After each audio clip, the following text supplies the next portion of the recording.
Hey everybody out there, welcome to another episode of the show Extravaganza. And we're going to do another nostalgic moment for you. I have some questions for what?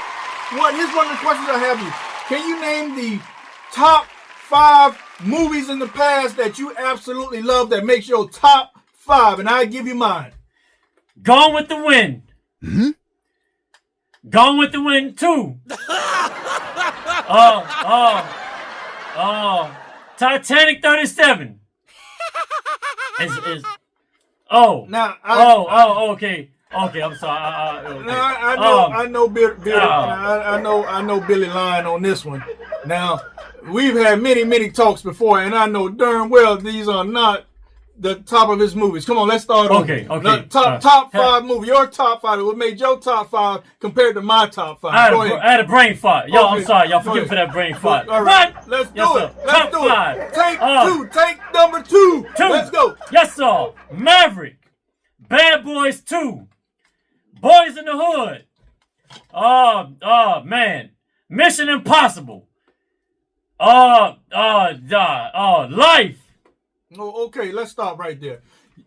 Y'all have to excuse me because, boy, I had a great salad with a lot of onions and got me burping like crazy.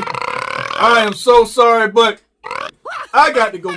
We got to go back to his list, and I got to get some of his reviews on this. Now, you mean to tell me in that top 5, I love that you brought up Maverick, but you mean to tell me nothing of Black Panther made your top 5 list? Oh, you that was my 5th one. You cut me off at 4. Black Panther, yes, sir. I think you named more than Endgame. Well, hold on. God bless Chadwick Boseman. Let's go back to your top 5 movies. Go for it. Black Panther. That's number 1. That beats them all. No. Anything in the race with Black Panther? What's at the top? Top. Let me go with tip top uppermost greatest movie. Man, I got so many favorites. It's hard to put one as number 1 and so on. Okay. So, like I say, the classics: Coming to America, Life. Okay. Boys in the Hood. What's the other one he did? Coming to America, Life, Boys in the Hood. All right, take number 3. What is the greatest of all time number 1 on this list? What? Repeat the question. Greatest all time of your list of great movies. All time. I don't have one. I want to so bad. I don't have one. It's hard. I love so many. You know me. I'm the movie. Can we let's give it a race between 2 movies. 2 movies. Come on, what? Oh, man. Bad Boys 2 and Maverick Top Gun. All right. Everybody out there, yes, sir. You give us your list in the comments down below. But listen, I'm going to give you my list, what I think. There's a race between 2. There's a race between 2. Maverick and the second Black Panther. Number 2 for me would be Infinity Wars. Number 3 would be a race between Blade, original Blade, and Iron Man. The 4th one would be Thor, a race between Thor and Guardians of the Galaxy. Number 5 would be the Titanic, a race between the Titanic and Best Man.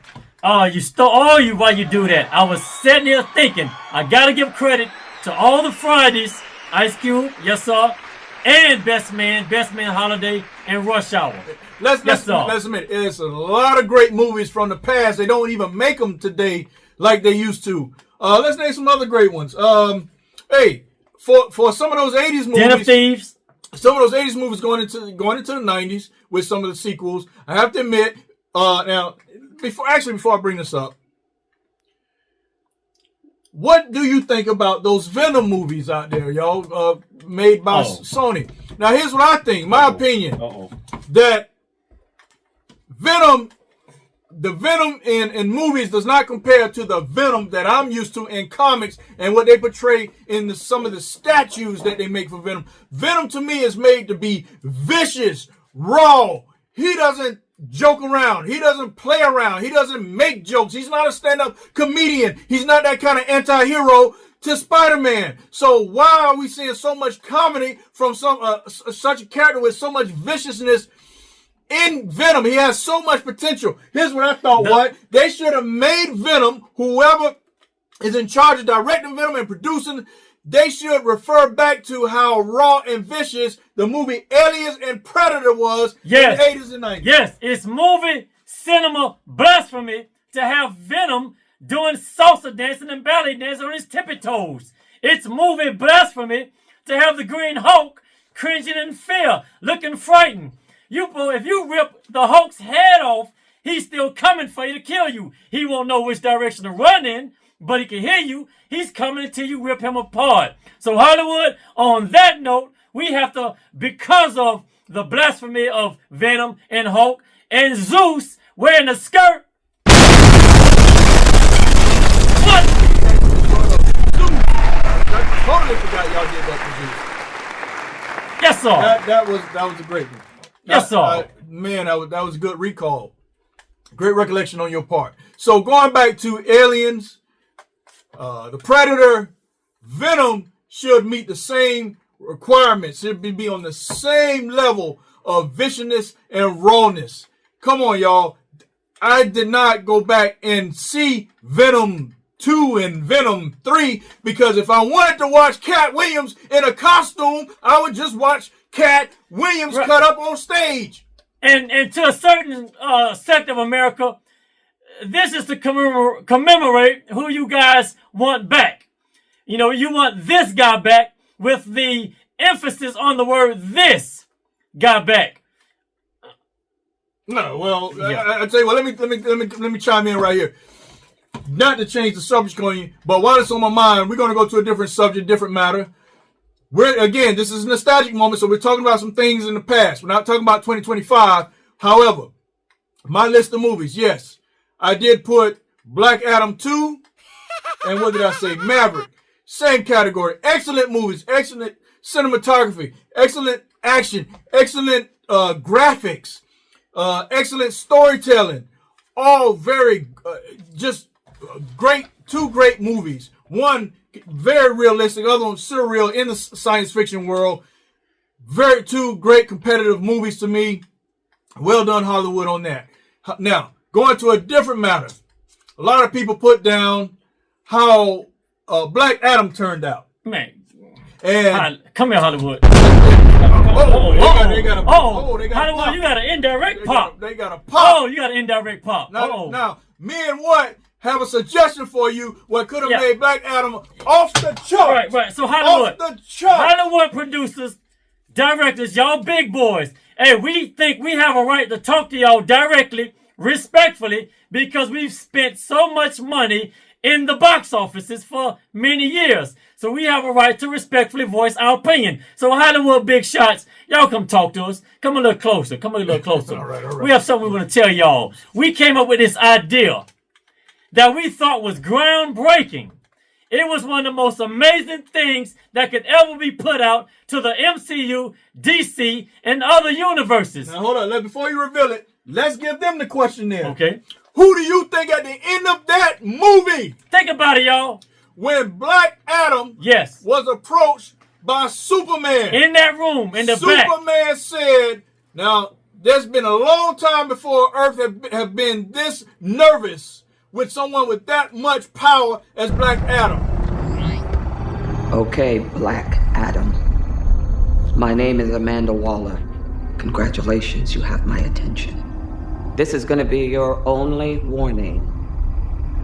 You don't want to stay in my prison, that's fine. Kahndaq is your prison now. You step one foot outside of it, you will not live to regret it. There's no one on this planet that can stop me. I can call in a favor and send people who aren't from this planet. Send them all. As you wish.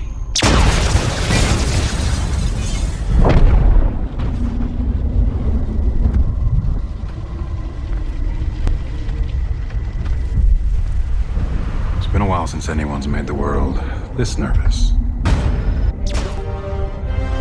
Black Adam. We should talk. Now, everybody knows Superman is very compatible and combating and fits on the level of combating Black Adam. But who else out there in the cinematic universe that has nothing to do with DC or Marvel that could do the same things, have the same power, just as powerful as the two of them that could came on scene? Let me throw this before you say. Let me throw this before you say the name. Imagine when Superman and Black Adam were face to face in that room. Imagine they would have heard a noise from somebody walking in. They'd heard a little rumbling or a little commotion or somebody walking in, and they would have showed their presence and looked at Black Adam and looked at Superman, and they were looking back at this guy, and that guy would have said to them, "What are you guys doing? What are you guys up to?" Yeah. Tell me who that guy. What are you doing in my domain? This is where I stay. Let's take a break. Time out. We got one, Coach.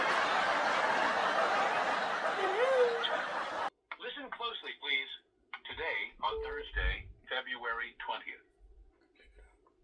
Hello. Hello. Hi. Hi. Hello. Hello. To be gone. Permanently. You have days. Hello. Hello. Okay, so apparently that's not an actual person. We get him. Okay, so we're back after an important phone call. So where were we saying? Okay, yeah. So this guy walks in and says what he says to the both of them, challenging both of them. What the heck are you doing here in my domain? You guys are disturbing my sleep and my peace. Mm-hmm. Now get this. This character wears a skull cap with goggles. Just as strong as Superman. And a cup. Yeah, that's a good one. And he, got a wine bottle or some kind of alcoholic beverage in his hand. Can you guess what we're thinking? Yep. Give it to him, boy. Give it to him. What we're thinking is, if this guy Hancock would have walked in that room with Superman and Black Adam, looked at them guys and said, "What are you guys up to?" It would have shook the world. Hollywood, wake up. Get Black Adam back to life. Get Hancock over to Marvel or DC, preferably DC because of the dark look we like.